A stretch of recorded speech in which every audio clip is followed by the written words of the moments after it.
I am the resurrection and the life. Those who believe in me, even though they die, will live, and everyone who lives and believes in me will never die. Do you believe this? Jesus poses this question to Martha, sister of Lazarus, and Mary, three of Jesus' closest friends. The gospel we have just heard today clearly shows how Jesus loved Martha, Mary, and Lazarus very much. At the beginning of the gospel, Jesus receives bad news about Lazarus' health. Lord, your friend is sick. Sickness brings us face to face with our own vulnerability and the mystery of our death. The sick often endure moments of great humiliation as all they have loved and cherished begins to yield and drift away. The Church accompanies them at this trying time with the sacrament of the anointing of the sick.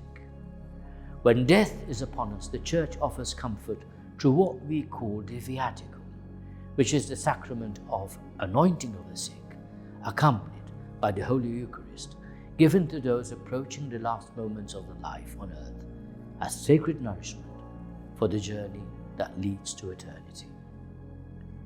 We bishops would like to encourage our faithful to immediately request the assistance of a priest whenever they are admitted to a hospital or residential care. It is important for us to make this choice and let those responsible for our care know of our wishes. Death comes, and it comes for all. It is a moment of separation, as well as for Christians, a moment to reflect and discover the power of the Lord Jesus, who was crucified for us and rose again. Jesus, when faced with the mystery of his friend's death, cried. His tears are sincere. This reminds us that he is God made man, and that the mystery of death does not only frighten us, weak human beings, but strikes everyone to the core. It is fitting and comforting for a priest to be called at the moment one of us passes away. Those who made it known that they would like to receive prayers when they die in hospital also receive this service from a member of the clergy who is also present to pray with relatives and provide the solace of the Word of God. In such trying moments, there is no need for much dialogue, as the priest's presence in itself soothes the heart and soul of the person concerned.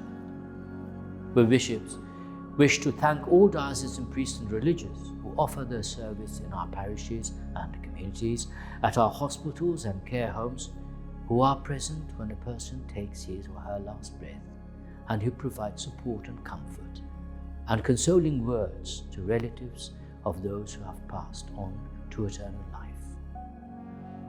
When one of our dear relatives, a dear member of our family, passes away, it is recommended that, in unison with the Church, we recite the short and anointing prayer.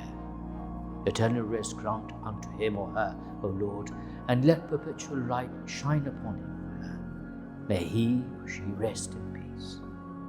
We should repeat this prayer every time we think of somebody dear to us who has made the final journey from this earth to a better world, to eternal life.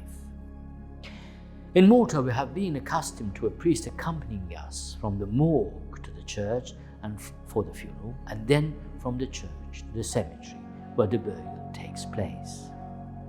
However, due to the steady decline in the number of priests in our parishes and the length of time it is taking for clergy to travel to the morgue and back to the church due to increased traffic, it is with a heavy heart we have taken the difficult decision that priests will no longer make the journey to and from the morgue.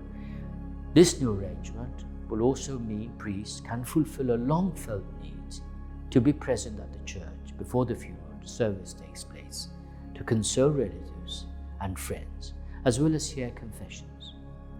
Our loved ones will still be accompanied on this part of the journey by their dear relatives, and priests will be waiting to receive the cortege at the church door, where the blessing will take place before the celebration of the funeral mass.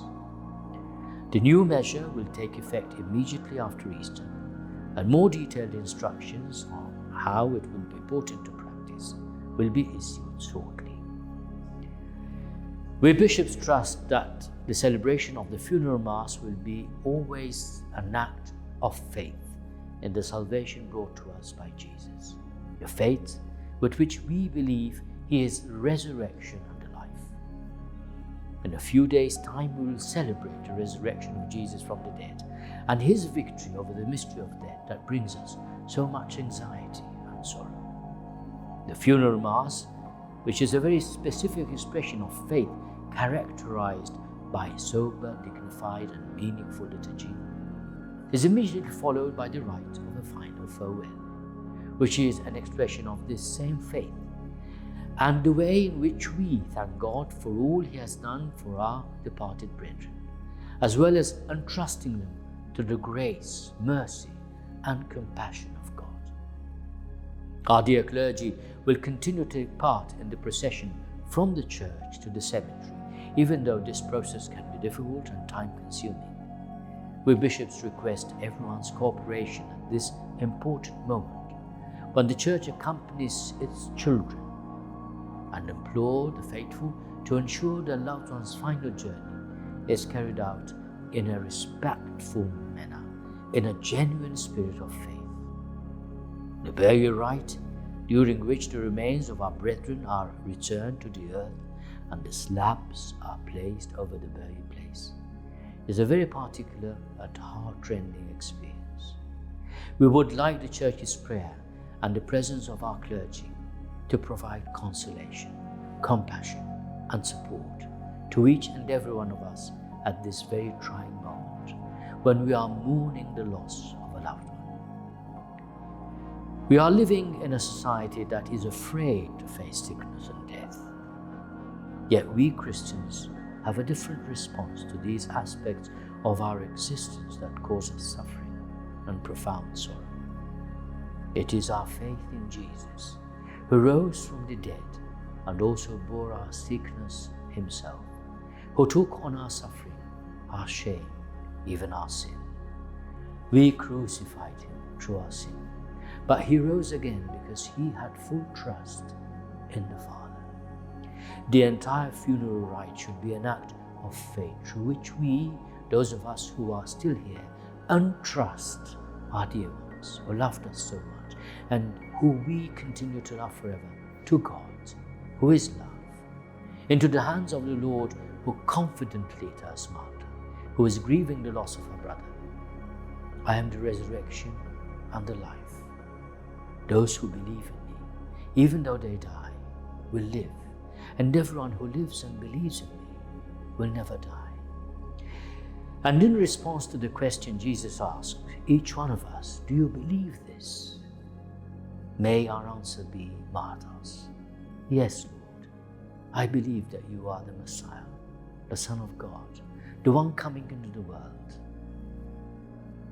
We sincerely bestow upon you our pastoral blessing.